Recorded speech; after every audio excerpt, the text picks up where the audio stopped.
Today we're going to be talking about the Android canvas in depth, also in and out, inside and outside. We're going to go through how an Android canvas can be used and how it fits well in the context of UI optimization. So you might have already heard what Busuu is. It's a language learning community. So it's like a social network. You can find people that are trying to learn your language that you already speak, and you're trying to learn the language they speak, so you become friends, you start correcting each other's exercises. So it's a pretty cool concept and it works pretty well. Let me introduce myself. I'm Nikolai Shevchenko. I've been working on Android for the past 5 years, of 3 of which were in Busuu here.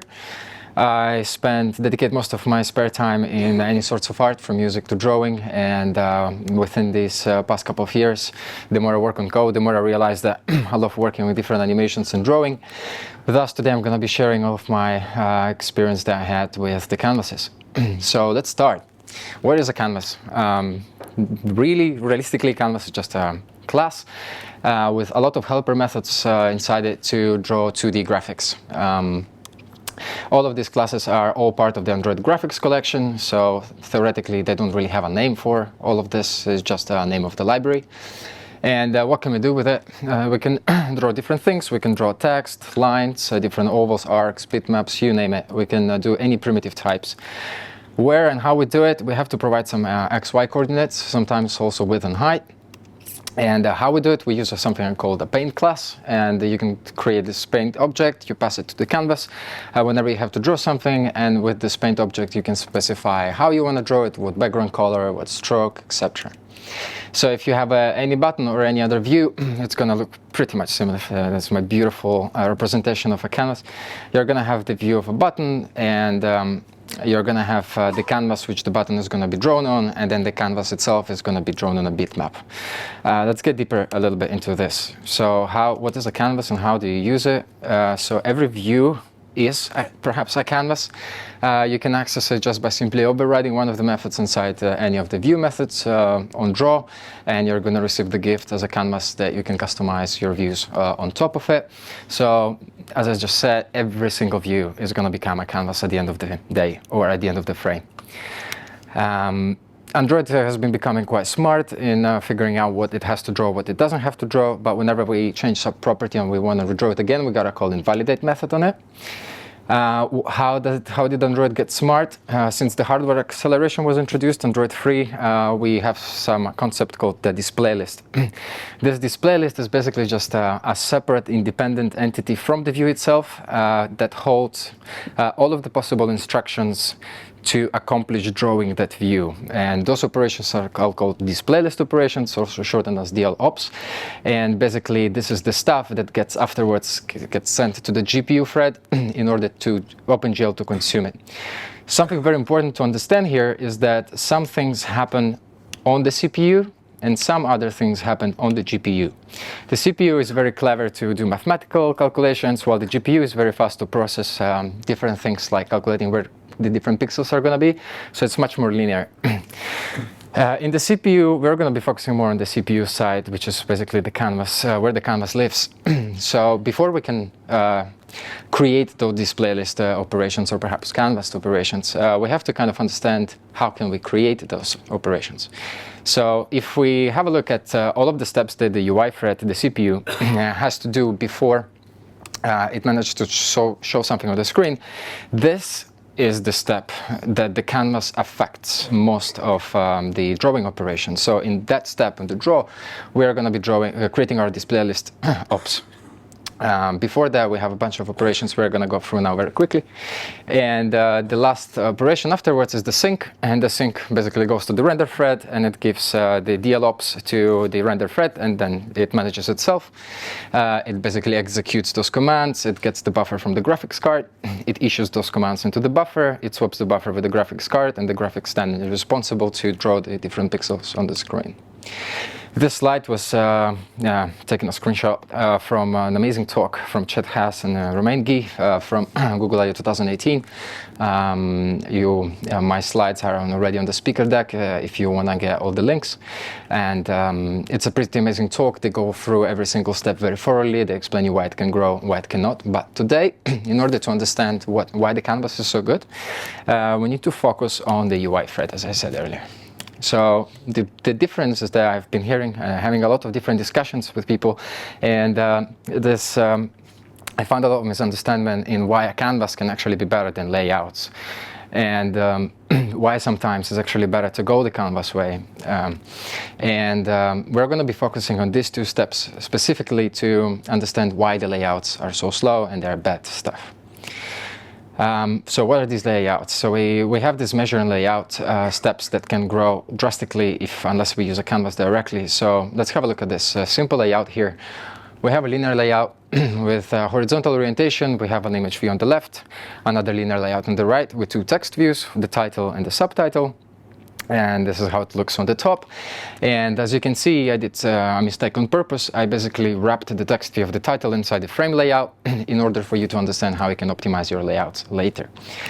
And so the documentation says about the layouts, they're very quick. You shouldn't really care about them much. But there are some obviously specific scenarios that we need to be careful of, also with linear layouts. So for example, the biggest problem of the layouts is that all the calls propagate in the hierarchy. So the more nested views you have, the more layout and measures you're going to have across all of the view. And there's a concept called traversals, which means that whenever there is a measuring action or a laying out action, we are going to basically going through all of the parents, all of the children of every view to figure out how size of the children can change the size of the parent view, right? And another problem that we're going to have is that the layouts prompt to overdraw, and there is a concept called double accession, which we're going to go through very quickly. That means that the measure and layout process can happen twice. Let's go through the first one and see how we can optimize it quickly to save our layouts somehow, a bit of winning strategies. So the calls propagate in the hierarchy means that we can use simply the linear layout. I'm pretty sure most of you have already used it. We have the view tree, and you can clearly see how nested all the views are. The first instance solution obviously is to use a constraint layout, which helps you out because every view has a cell. They have their own constraint solving system to figure out where the views are going to go, so that helps. We'll see how. And the last, to fix this problem, you can simply go quickly in the Android Studio to inspect your code. You're going to have a new prompt in your developer tools called inspection results. And if you open the drop-down of Android linked performance, you're going to start seeing all of your anti-performance patterns. And one of them, as you remember, the wrapping frame layout, it shows up here. The frame layout can be replaced with a merge. That kind of means please remove it. The next problem we're going to be talking about is the prompt to overdraw. Why does this happen? It's important to understand that the GPU, whenever it draws stuff, it uses a painter's algorithm. So it draws the backgrounds, the stuff in the background first, and then it goes higher so that you can see the stuff that's with a higher elevation for you. This sometimes, if you end up forgetting to remove unnecessary backgrounds, you can start redrawing pixels. So if your window background of the application is already white and your linear layout of the root view of an activity is white, you're basically guaranteed to be redrawing those backgrounds over and over. So you're redrawing the same pixels for no reason. How can we fix it very quickly? We can turn on the settings, the debug GPU overdraw, which is right in the middle. You click on the show overdraw areas, you enable it, and you start seeing a lot of funny colors around the app. So for example, if I just took the screenshot from the documentation, and this says that something's going on. So there's a bunch of colors here. The documentation says that there is these different colors mean that we can start overdrawing different things, so we shouldn't. And the way to fix, as it just says, is to remove the unnecessary backgrounds. So if you're drawing things 3 times with a white background, it's pretty useless to remove it. The GPU is going to like you very much. Another thing is reducing transparency, which is something funny because basically Android struggles with the transparency a little bit. The reason why is that whenever we have to draw a pixel with the transparency, we need to get the buffer of what color of the pixel was previously, so that we know what was the color was before, what is the color going to be now, and then we have to do the mathematical operation of blending them together, and then we can draw the pixel. So if you, for example, want to achieve a gray text view, a gray text, don't use black color with the transparency, perhaps just actually create that gray color resource. So after your optimization, as you can see, things were very, very colorful. They should perhaps look like this in your app. So things are going to be blue or white. Android documentation says that it's okay to overdraw once. But if you can remove it, then it's even better. I guess it's kind of inevitable to end up overdrawing pixels sometimes, but not 3 or 4 times. The last concept for this layouts problematics is the double taxation. What does it mean? It means that we are running the layout and measure processes twice.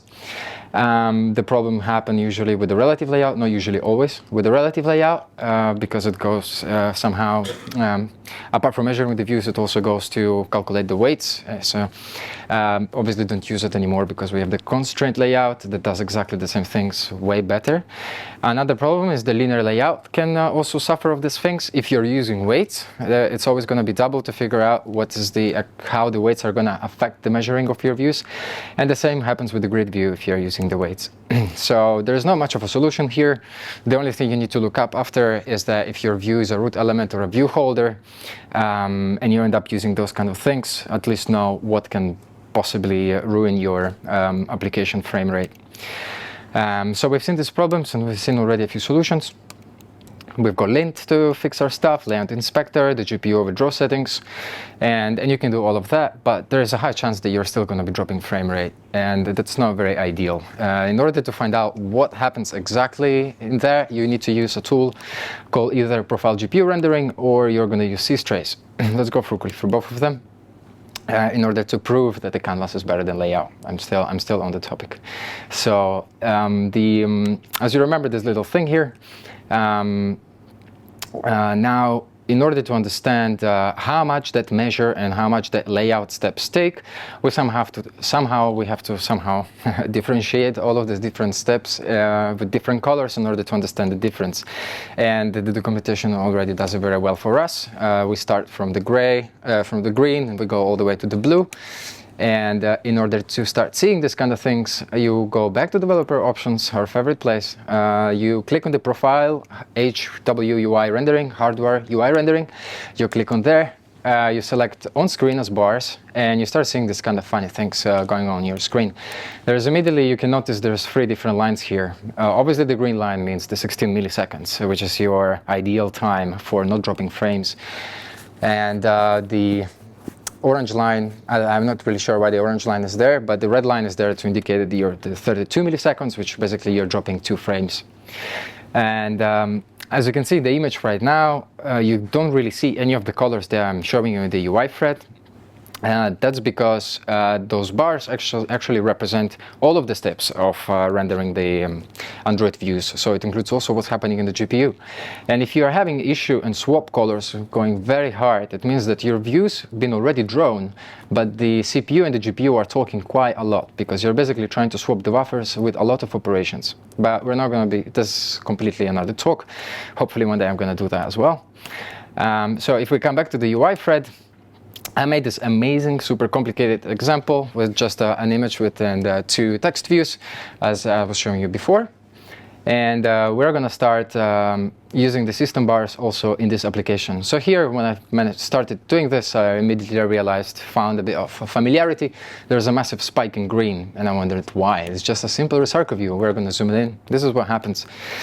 The colors don't really match between the documentation and what the bars are. Maybe it's just my pixel coloring stuff too well, but mainly you can kind of figure out that since there's no animations or no inputs happening, it's very likely that it's probably the measure and the layout step that are dropping the frame rates. It wouldn't be ideal to understand why, what exactly is happening in that green bar in order to improve this layout. So we rely on something called CStrace, which is basically the god of information of Android. It's literally going to tell you everything what's happening inside, from what different cores are doing, what the GPU is doing, what different sandboxes of your apps. So it's just actually an app in the Android tools gets delivered together with the tools. Luckily, the CStrace, it's also, you can basically open the CStrace in a web view. It used to be way more complicated and hard to navigate, but luckily for the devices that are running Android 10 and more, we have a new UI tool, a new web-based UI tool called Perfetto, and looks much better and it's much easier to navigate. We're going to have a look at it in a moment. And if you want to download the traces, all of your traces files from your phone to the computer, you can simply use the Android bridge and just pull the data. And here we go back in the developer settings. In order to get the system tracing going, we have the record trace on top. We're going to enable it, and we're going to start seeing the notification foreground popping up. It's going to record stuff. We're going to run the ADB pull traces. And as you can see on top left, open trace. We can open the trace file that we just downloaded. And we're going to see this beauty. Obviously, it's very hard to understand what's going on here. You can just clearly see how many cores there are in my pixel. But you keep scrolling. It doesn't really matter, all of the CPU stuff. You keep scrolling and you start seeing sandboxes of different applications there. And luckily I managed to find my app there. So I clicked on it and now it shows you all the different threads of the app that it's running. Super interesting, but we don't really care about that. We keep scrolling down until you somewhat start recognizing some graphics very similar to the app usage of you. So you've been scrolling, you see some spikes, so you kind of remember that. And I recognize this part. It also has a similar name of K, drop bottom view. Drop bottom view was the name of the app, of the package. It just adds a K on it. Need to find out why. So basically we start zooming into that because it looks like an area of interest, this area of interest. We keep zooming and we start seeing some familiar stuff like activity start. All right, so we know this was the process that was starting the activity. And then if we keep looking forward, we see this little block here, and there's a massive block called layout. Interesting. So the recycle view must have been processing quite a lot of stuff there. If we zoom even more, it gets even more interesting. So now, apart from seeing the traversal operation, we also see it's part of the layout. Sorry, the other way around. We see the layout as part of the traversal operation that I was talking about.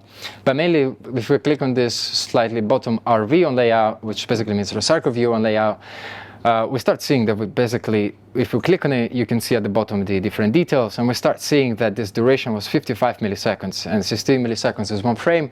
We're basically dropping 4 frames as soon as we start the app. That's acceptable because we're starting the app and everything else is happening.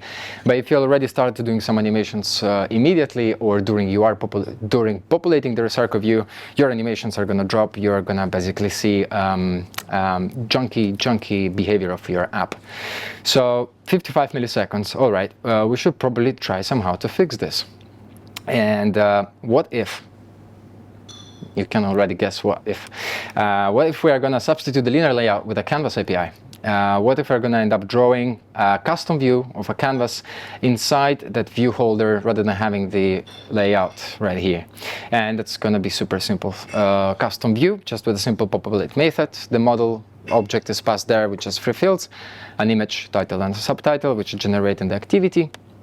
We're going to grab an icon for that view from the resources, and we're going to call invalidate to redraw that view. The onDraw is pretty basic as well. We get a simple icon, which is the drawable file, the drawable object that we created. We're going to set its bounds with margin and margin image size, and all of these variables, are coming from the from the resources, the dimensions, which I calculate beforehand when the class is instantiated. And then we simply draw some text with the title and the subtitle. And as you see, the last parameter is the paint object I was talking about in the beginning. The paint object, the only thing I've done is to instantiate the paint object and pass it a set color black. That's it. And then we just call the super on draw. And I launched my app again. And here you go. Before we were at subtitle number 3, now we're basically almost reaching subtitle number 5. So in terms of view holders, we fixed 2 view holders. And this is only 3 views on the view. So if you imagine you have an app with a lot of other hidden views around, if your view holders do any logic or any animations, those classes are going to be super heavy to instantiate.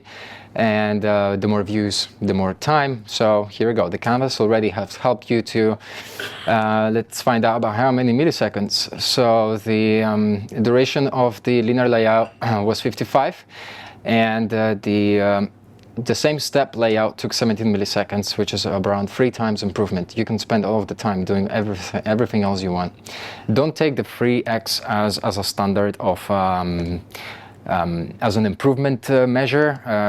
It's incredible, by how much things vary by drawing using different gravities, wrapping different layouts. Like Android does so much different stuff underneath it that it's very hard to come up with a specific number of how canvases are better.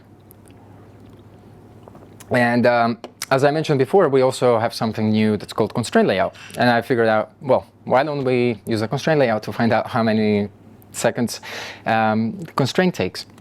And this was a pretty funny result to me. But raise your hand if you think the constraint layout is going to be closer to the canvas. All right. Raise your hand if you think it's going to be closer to the layout. Cool.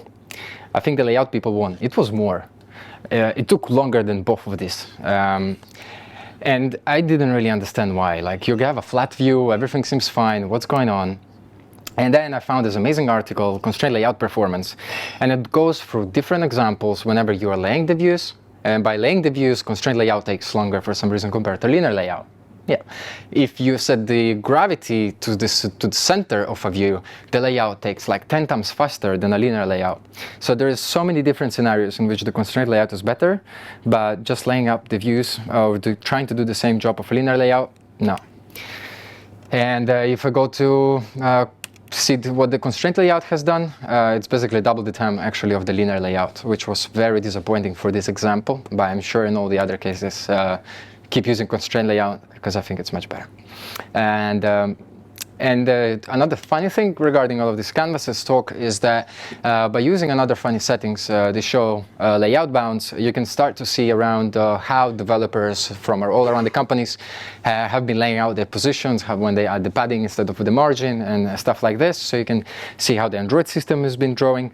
And by leaving this for a bit, I found out there's been a few apps like Gmail that don't have the views anymore. Perhaps they migrated to Canvas as well. Same happened with Messenger. All of these view holders, these companies started understanding that there's time that we can win. Obviously, it's not as necessary. I think it's more optimizing for the developing countries, much weaker phones. But as you can see, it was almost 3 times better for something very simple. Guys, all of this material was taken from our documentations. There's some very great, easy descriptions to understand how you can optimize view, overdraw, and profile GPU. And now that we've done the theory, we understand why the canvases are so much better. Let's see how we can actually use them. I hope your brains are still okay. All right. So. And this is going to be not as long as the previous section, I think. So in the Busuu in the past 3 years, we've been doing a lot of different custom animations. The reason why is because the use case, the business context is very unique in its own, in terms of there's a lot of times when you have to represent some information in a very specific way to the user. But this example was a little bit trying to add somewhat a delight for the user to speak. And this is the example of the speech recognition exercise. And the user pressed the button record, it tries to speak, and it tries to recognize if the text you said was correct or not. And we've seen this animation that was pretty cool. We were thinking of doing like the waves of what Siri has, or just like inflating a button going up and down. But all of them were quite trivial and they were not very aligned with our values. So we decided to spend a little bit more time on it. And we saw this amazing animation on Adobe After Effects. And whenever you speak, like it morphs, changes colors, does pretty much a bit of everything. And I started thinking about it. Okay, yeah, we can do that. So I started, and I realized that I'm probably not going to be able to do it straight away, all by myself. So I came out with. I did a bit of research. There was nothing similar there. It will be quite a great challenge because you have completely randomized things going on the screen, and everything is based on the user's microphone input. So we did come up with a little compromise, and we decided to simplify a little bit. There's morphing going on rather than keeping the shapes always the same. So this figure would basically go all the way up, and the waves could go all the way down. It would recreate it and just continue this animation. So analyzing this step, what are the steps of this animation? are going to be calculating random arcs around the circle. So as you can see, all of the arcs have a different width. So we need to somehow find out 360 degrees width of all of them. Also, all of them have a different height. So some are very small, some are very tall. We need to find a way to draw all of this. We need to find a way to animate this all the way up and down. And obviously, once the animation has finished and everything's done, we start the recalculations all over again. And so every time it looks very different. So let's calculate these random arcs. So basically, it's an optimization that I've done straight away is to have an average angle so that you don't really have any small angles or spikes going all the way up. And I basically keep adding these random angles until I hit the full rotation. And then I have an array of all the possible angles that I can have around the circle. And the way I calculate the heights is pretty easy. I simply create a list of heights. I map all of the angles to have a random value between 0 and 20. And all of that is multiplied by the voice of the amplitude. I will show you in a second how I get this voice of the amplitude. But basically, if the user is not speaking and the voice amplitude is going to be close to 0. If I multiply the heights of all of the waves basically are not going to move at all because their height is 0, so nothing's going to happen. As soon as the user is going to start speaking, the voice amplitude is going to be close to 1, and now suddenly you are having the maximum value of all of the heights. So you are basically inflating, blowing up the whole animation. So let's have a look how you can actually draw some arcs. And now we're going to dive into how to manipulate and how to draw with the canvas. So as you saw before, there were examples on how the companies are slowly migrating to the canvas for optimizations. And if you expect, if you're aspiring a job of that caliber, you probably would like to know somehow how the canvases work. So in order to draw this kind of shape, the simple code is that we create a path for it. A path is just a simple set of dots that get created from the values that you add to it. So it's like basically a line, but it can be any possible line. We go with a for loop for all of the angles. And as the first thing we do is that we want the path to be clean every time we draw an angle because we don't want it to pollute with previous drawings. We calculate how to draw an oval. I wrote an oval rather than arcs because during the process of development I found out that drawing ovals is much easier than drawing arcs simply because you have to take care of less variables. You don't have to use the sweep angle and where the angle should start. Where that arc should start in the oval. So the fact that we have always a button on top of this shape, it's going to cover all of the ovals that are underneath. It doesn't sound very optimal, but we'll find out later that it doesn't really matter. So let's continue here. We create our oval. We'll have a look how we can create that oval. And we add it to the path. And something that's going to happen here is that we need to calculate a rotation angle. And we're going to rotate the canvas for a specific reason now. And I'm going to demonstrate it with a few examples right here. So the biggest caveat of the canvas is that whenever you're drawing an oval or you're drawing a line, there is no way to rotate that in anyhow. What you got to do is that you need to rotate the whole canvas. And so we can draw the ovals only vertically. And now that we drew this oval on this line, in order to draw the next oval, we need to basically somehow rotate that canvas. So the next iteration of the angles, we're going to rotate it, we're going to draw it again. So now we suddenly have two petals. We need to go all the way up there. And the rotation angle, as you see here, it's taken into consideration of the current and the future angle. And this is this exact angle. So as you can see, because the width of the oval, those ovals can be different, we need to take into account half of the previous and half of the current. Or in my case, I did the future or the current.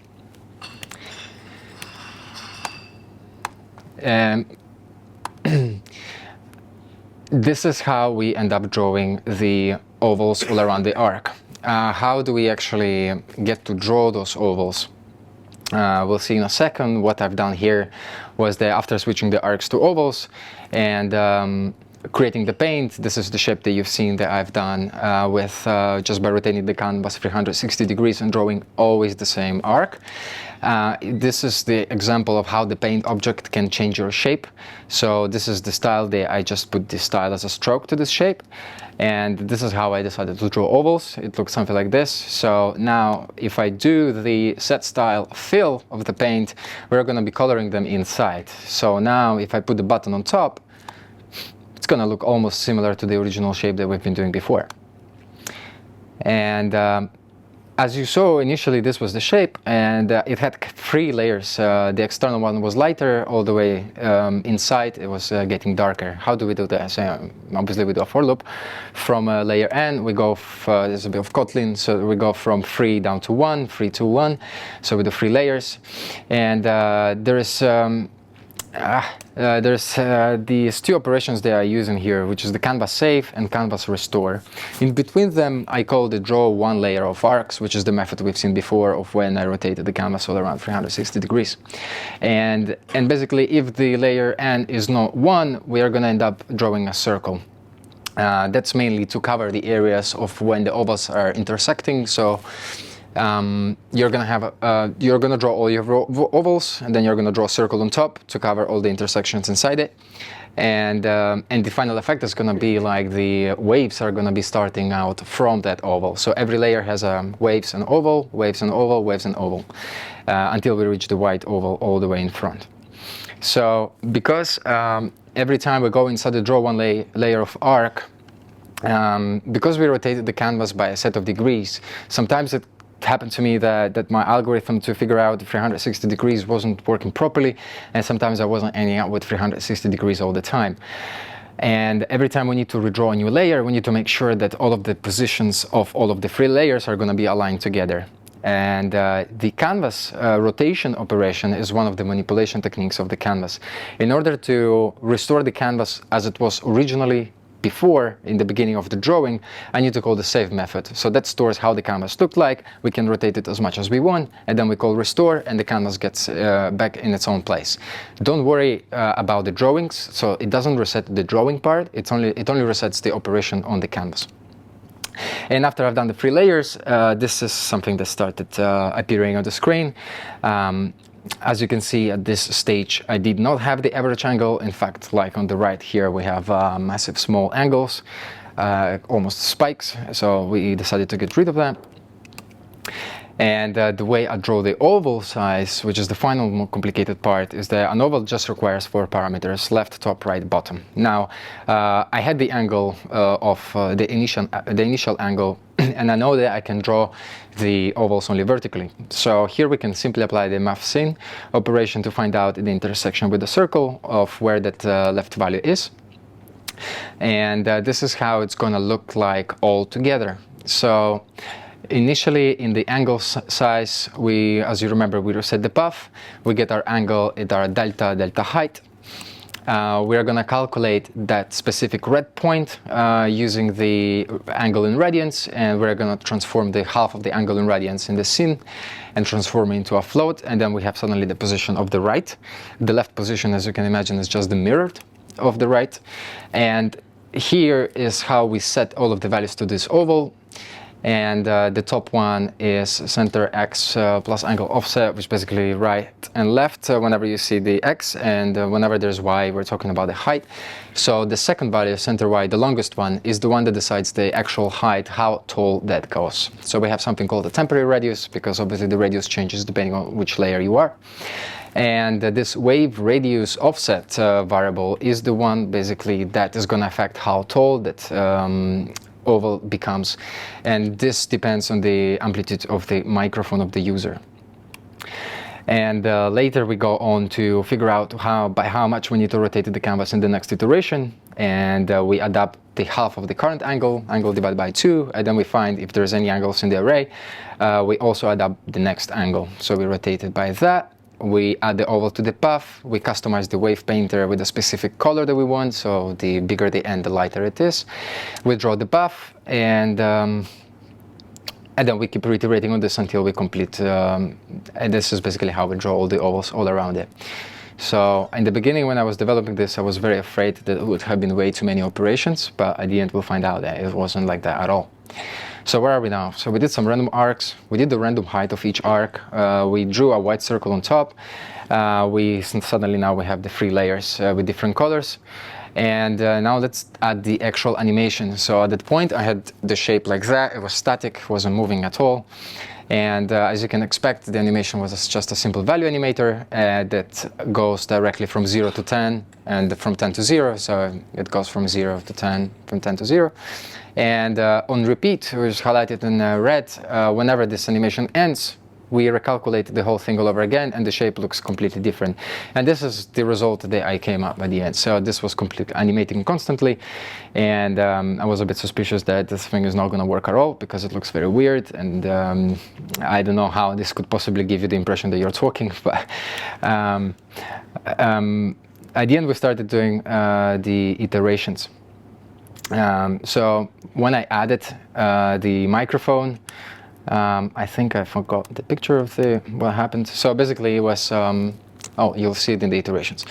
So something that I came up to the conclusion after doing this project is that it's very, very important to, whenever you're doing a new design feature, the iterations are probably the part that's going to make this feature unique. You can implement it the way it looks like in Zeppelin or Sketch, but whenever you start using it, it's a completely different thing whenever it starts actually working. And the iteration for this project was the key to achieve a somewhat pleasurable result. And all of these iterations usually pay off. So what we started changing pretty much completely what we thought in the beginning. We decided to add, rather than animating everything at the same time, we decided to add just one massive dominant and 2 subordinates. In this way, it would kind of give you a sense of control, what's going on. You don't have to look everywhere, you just look at one place. And then we added the microphone, which obviously I've done earlier, but this is kind of like it looks. So this is me speaking, and I will just blow in different things. Trust me, with this dominant, it was getting much better than everything just blowing up all together at the same time.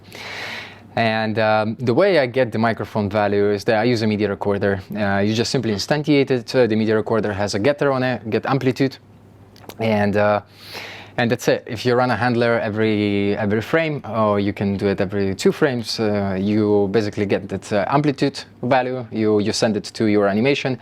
You call invalidate, and with that value, basically the whole shape is going to keep recreating. Another thing that we've done is that we added the alpha and the gradients. So as you can see now, you have different shapes coming up from different circles, and we've done something quite tricky. Basically, you still have all of the 3 layers of circles that you can see here. You can clearly see the different layers here. But what we've done is that basically that blue, light blue, slightly light blue, not the super light blue, the slightly light blue, we color the circle with a gradient, and we start the gradient from the edge of the white with that color, but going towards the external light blue, we are going to be using the gradient to basically fade into the next circle. So every circle is fading into the next circle. That's why it looks like it's all just one big circle. In reality, it's 3, and all of the different waves are coming from whenever they need to come out from. So it was also already a bit better. And something then we decided to do is that to make it a bit less like drum and bass animation, so we wanted to make it slightly slower and also give a bit of more life. So whenever the user would be speaking, we also decide to color a bit darker. And to do that, I also use a simple value animator. I have 2 sets of my color, the lighter colors and the darker colors. And then I have a final list that is basically the list that the animation should be using. Whenever we have a high amplitude, I simply animate all of the color values from one set to the other and assign it into the final list and just get all of the colors from that final list. And that's it. And then we shipped it, and then we got some great feedback, and I'm having a talk about it. So everything was cool. But what about that performance things that we were talking about? How is this gonna affect, how an animation of this kind of caliber affects the GPU? Well, guess what? It was absolutely nothing, all the way lower than the 16 milliseconds. I found out it was a little bit of red stuff and yellow stuff there going on. And as I said earlier, it means that the CPU is all right, is not doing not much at all regarding animations or inputs. It already drew everything it needs. All the red stuff means that the CPU and the GPU are struggling. They're communicating a bit way too much, means that the display list operations that we talked about earlier are too long. And the way to do that is that we need to somehow optimize the display list operations. So for that purpose, I've done a few things. I firstly optimized how I restore and save the canvas. By that, I just mean that I moved the places. So I used to basically create, I used to save and restore the canvas every time we would do a rotation, and I would restore it. I would calculate the angle, I would rotate, I would restore it. And now I put it outside that loop. So now we simply just rotate it for 360 degrees. And then also I removed all of the possible initialization of any variable. So all of the variables became class variables, and the result was unexpectedly low like that. So we were fine. To remember, last things to remember, and then I'm going to leave you to have more beer. Don't allocate memory in OnDraw, as I said. Perhaps just move all of your variables on the top of the class and simply assign them, and your OnDraw method is going to be way faster. The preview in Android Studio works even with custom views. So yeah, it actually does. With if you just need to compile the code. Once it compiles, the preview understands that this is something custom. I'm going to draw it. I'm going to run the code through OnDraw, because the only reason why you see the buttons on the preview is because that thing is going to OnDraw method. And sometimes you actually don't see the stuff in the preview when you have a custom view, and that's mainly because the view is not really alive yet. So what you can do is that you can mock some values. So you can give it already some values, for example, the amplitude of the voice. So if in your constructor of the custom view, you can have if it's in edit mode, just a boolean, and the system, the preview will figure out, okay, so we are just having the preview here. I'm gonna assign these values to these variables, and then I'm gonna go on draw, and you suddenly see the shape appearing. Another thing that obviously going custom you are forgetting, we're dropping, is the accessibility helpers that Google has already thought for us. So whenever you have a text view or a button, whenever the blind person is gonna be using the screen, this the system that keeps saying what they're saying from top to bottom. If your custom view is not accessibility friendly, the Android system is not going to pick that view as a real view, so it's not going to say anything about it. So you might, if it's like a button which you have to press, they might not know that there is a button there. To fix it, you use something called set content description, and you just pass a string, and then the system is going to pronounce that your view is in the screen. And the last thing I want to say is don't really canvas everything, as in, as you saw, the canvas can increase your performance quite a lot if you have a lot of logic going on in your Recycle view. So if you start dropping frames there, yes, use it, it's fine. And also for the business cases, whenever you have some information that will be very cool to show in a very custom way and make your app unique, I think it's a good time to take the canvas. So thanks for listening. The last, I promise, last things I'm gonna say is to embrace your custom drawing. I think it's great. I think Android ecosystem is very behind with that. I can hear that every year by Nick Butcher, who is like the ambassador of animation, saying that we need to do more of this kind of stuff. And for this reason, I published first of all, I published the speaker deck, and I also published the code of the speech wave animation on GitHub, which is public. You can go have a look how it actually works, or use it in your app if you want. And the last thing is they come work with us. We are hiring a fourth Android engineer. It will be great if you joined us, and for, who knows, more custom drawing. Have a great evening, and thank you guys.